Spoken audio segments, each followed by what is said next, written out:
Un'invasione di robot, ecco cosa ci riserva il futuro. Dal robottino volante alla più raffinata invenzione, l'androide ballerino dal Giappone. A cosa serve? L'ho creato per trovare una soluzione alla progressiva scomparsa delle danze tradizionali giapponesi e poi per combinare arte e scienza in un modo impensabile 10 anni fa.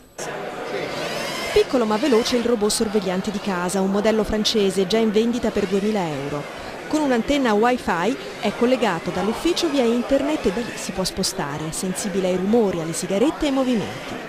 Ruote ben corazzate, un robot di stanza anche tra i militari francesi in Afghanistan che arriva ovunque. È quasi intelligente, quello dell'unica società italiana presente alla prima conferenza internazionale sulla robotica. Il braccio è collegato a un software con sistema aperto a cui in teoria si può chiedere qualsiasi cosa. Ma il fiore all'occhiello dell'Italia è il frutto dei ricercatori delle università di Napoli, Pisa e Roma. Kuka, primo automa amico dell'uomo, leggerissimo, pesa solo 13 kg invece dei normali 100 ed è talmente sensibile da ritrarsi immediatamente se per errore colpisce una persona invece di un oggetto. La sicurezza sarà un tema fondamentale quando avremo i robot in casa. Tra 25 anni faranno parte della nostra vita, come Rema, l'androide inventato da un italiano alla guida di un team di spagnoli, che può far da segretario o cameriere, o i bracci capaci di massaggi terapeutici o di assistenza agli anziani. La scommessa è che di qui al 2020 al 2025 il mercato della robotica di servizio vada a prendere il 50% del mercato totale.